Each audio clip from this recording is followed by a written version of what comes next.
Here is the demo one in construction. As you can see, it consists of 64 struts. And let me tell you something. Boy, there were some problems to solve. You may think it's a very simple thing to put together. But when you're trying to prove to 400 scientists who said that such a structure cannot be produced, it will not support itself, let alone fly. You open the door to all the media to watch you do it. And then you see you have to solve each problem because we're going to use the weakest material we can get. Because if the weakest material can do what you say, then the stuff you select to do the job is indestructible. The scientists watch and they laugh. The television kept coming and recording every step of the work. The media was at their heyday. But slowly the scientists disappeared. They realized they had made a terrible mistake. You see, they said that the structure is a split beam system and it's too weak for the job we want to do. They were wrong.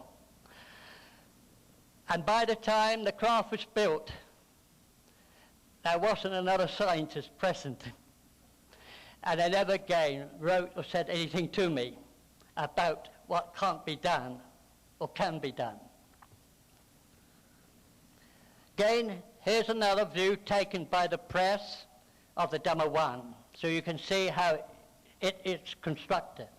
Now we can show towards the rim, down a little lower, now a little up to show where the generator sits.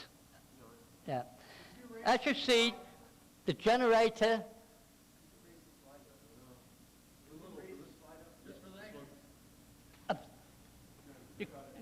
I'm sorry, I'll take the mic. Yeah. Sorry, I'll get carried away and I don't realize people are not seeing. You can see all right? Yeah. Right.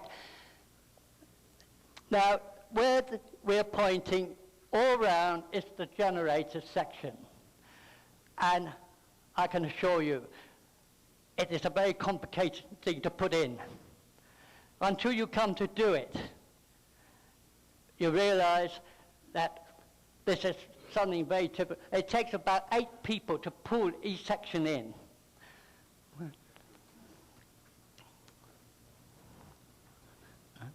Again, another press photograph. Here's another view. Oh, by the way, I'd like to say, one of the television crew said, we'll get up in a tree so we can film down because it's so beautiful. They got up, and when he got so excited, he forgot he was up the tree and fell. I have seen lots of funny things. I could write a book on the things that happened while we were doing this one model. Again, we're hoping you could get the idea of the construction. Now, the gaps in between are where the landing legs go in. Here's another view taken by the press.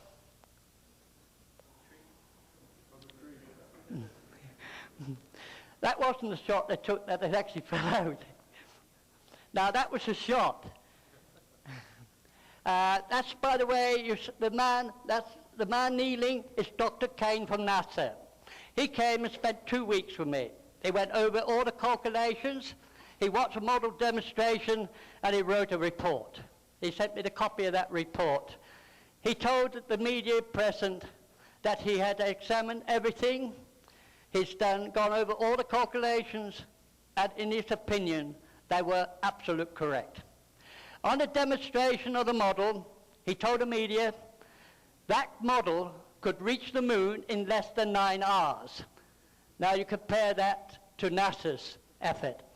The Japanese scientists also wrote the book, and they also calculated out the effort of that model. They also said it would take under just 9 hours to reach the moon. And to ask the readers to compare that against the NASA's effort. This Dr. Kane ended his letter to all officials of NASA with the following statement. He said, if we do not marry Searl's technology, when Searl comes out on the world market, he will lead the world, and there's nothing they can do because they have no knowledge how to do it. Again, another shot taken from a tree, this time by another person.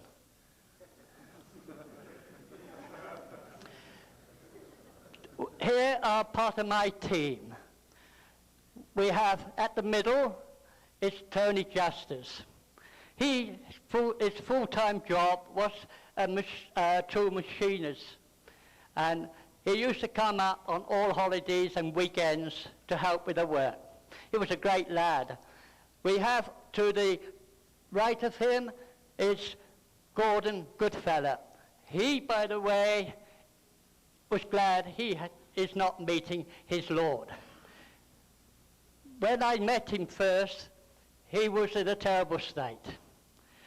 He said the hospital cannot do no more for him. He had a short time to live. He had severe bronchitis and asthma. So I said to him, I'll have a spare generator. I will bring it over and fit it up in your home.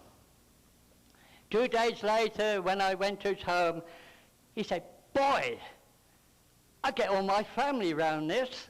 He said, it's like drinking lovely spring water. He said, I feel good. 4 weeks later, he said, can I come up and join your team? So we brought him up, and he said, oh, I can't do this. I said, watch. Let's watch how we do it. The following weekend, he was in the team, working just as hard as the rest. The question is, we can never do anything that's strange, but if we stand and watch other people who can do it, we all can do it. And that applies to every one of us. We have to see how we do these things. This is a view taken above of the cabin of the Demon One. In fact, I often got in it for the press to take pictures. You can, there's plenty of room to lie in it. It was 21 feet in diameter, and it weighed 12 tons on completion. We have started wiring up under the cabin floor for all the control apparatus that would be used for the radio control side of the craft. We only just started to throw in the leads. They actually go through to the generator. I don't know if you can show where the cables are running through. And we just had to string them up because we had the media present, and they take all day filming.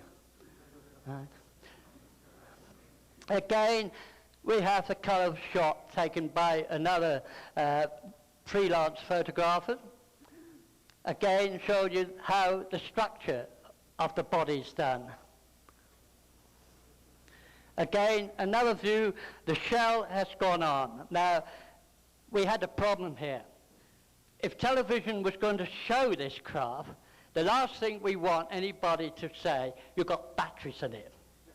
Now, we actually had a scientist who said to Louis Giro, when he demonstrated again, look to see where the battery is. Now, do anyone know what battery is available that can lift a 12-ton lump of material? If you do, please tell me where I'll get it. And of course, I like to point out, in a video which we have released for 4R1, we are on daytime live, and the scientist is demonstrating. He winds up his little flywheel effort, and he released it. And he said that, I believe that John Searl ripped this up and got up a high speed, that it lifted up and then fell over in the ditch next door. So I asked Louis to write to him and tell him, we invite you to come and twist this up and let it go. We never had any reply. On the television program, at the end, if you get the video, the interviewer was very funny. He was rubbing that scientist quite hard. And then he said, "You people never believe anything unless you see it." So he said, if John comes and he hovers a 3-foot thing in front of me, I would then believe it and have a part of the action. So we have informed him. We'd like to do this for him, but there's a bug. We have to have it outside. It'll have to be on a very long lead. You see, we have to get it off the ground a bit more than 3 foot. But we'll have a crane. He can get up on the top of the crane so he can be 3 foot from it. And he can sit there while we're doing the next program. And he can sit there until the battery runs out. But of course, I could talk to you for hours, for days, about the things that have happened, what the experts say, and when we show them, they pull their hair out and can't answer. Again, another shot taken. That's the demo one, the one that's well known all over the world. Again, another view. We have Tony Justice on top, and it looks like we have the girl that did all the wonders for the papers, who stood on top for their pleasure in the shortest of clothes. I always said to her, you could do what you like. You can get on naked if you want to, long as the cameras get the picture of the craft. She was a good girl. She did everything she could without breaking the law. Now, this was an interesting news article. Every so often in England, we have what we call the UFO sky search, where everybody goes running out to different areas to watch the sky. And the media point this out. What they're really saying here in the article, only a saucer ride away, we were testing our latest craft. That, by the way, is the wonderful girl that went to great lengths to keep the cameras flashing. Again, another press photograph. In fact, that one was recorded in many newspapers all over the world. That is perhaps the most used photograph in the world.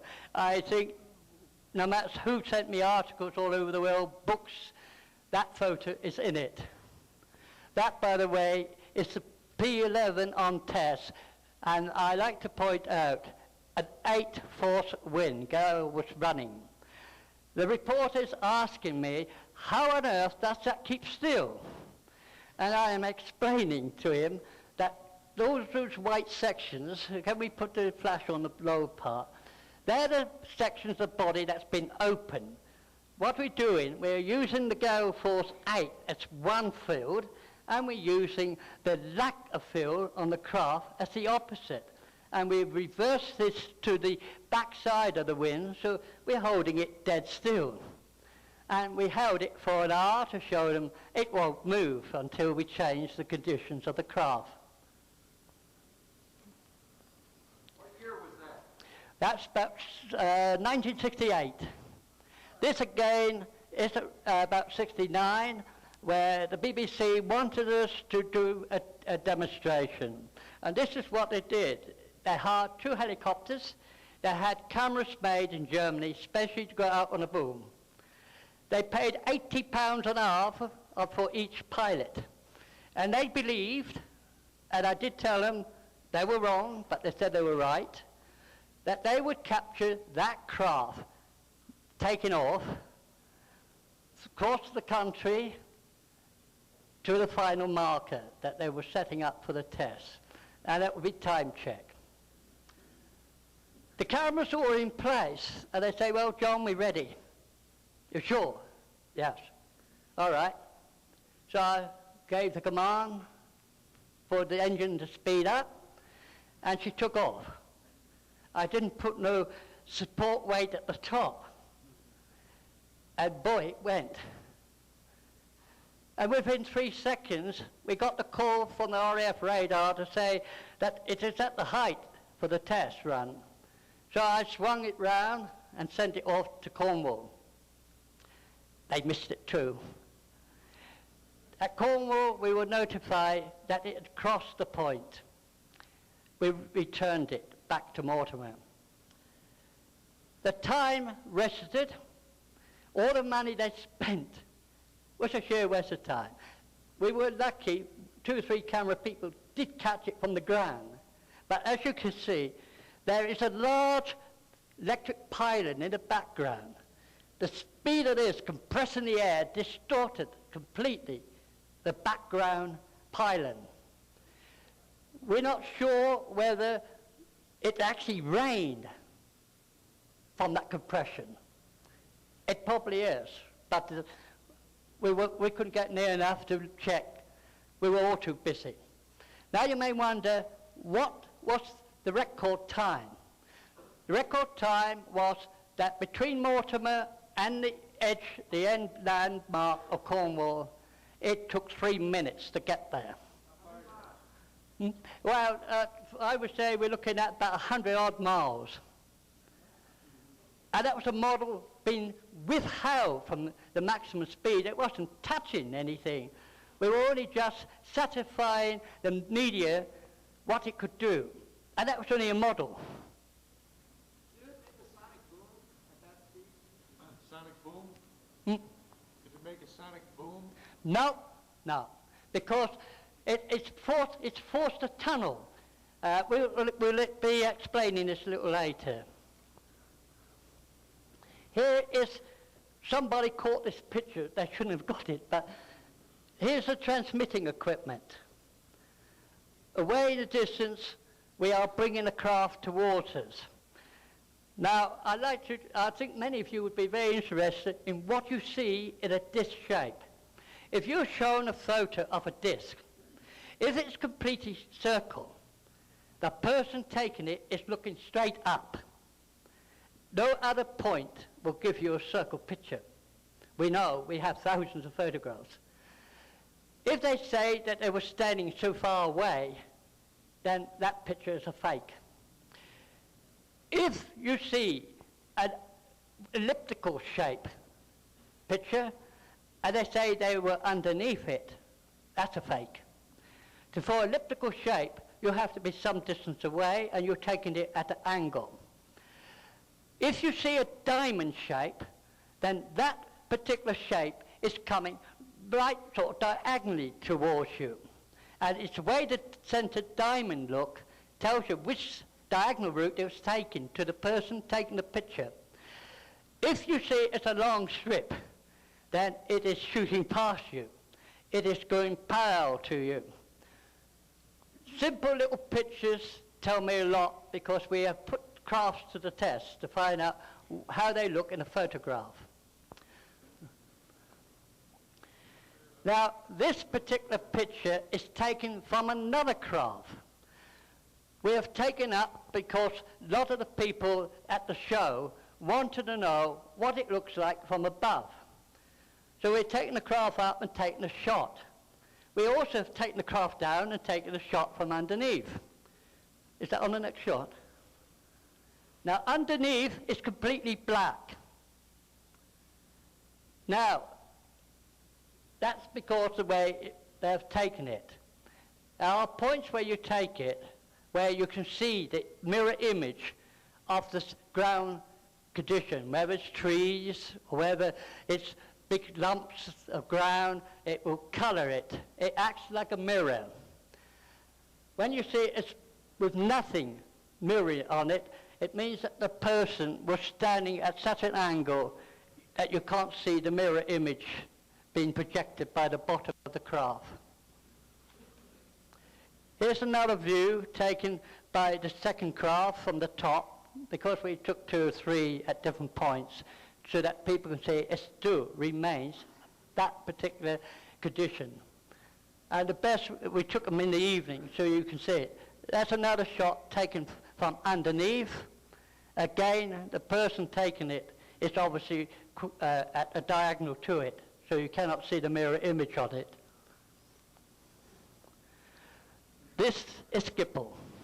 The airport I did my international flying in, when I took passengers to add weight to the aircraft. And as you see, we are projecting the 21st century. Schiphol is actually developing a new section to the airport. And I think you will realize that the 21st century is going to look quite different to what we know.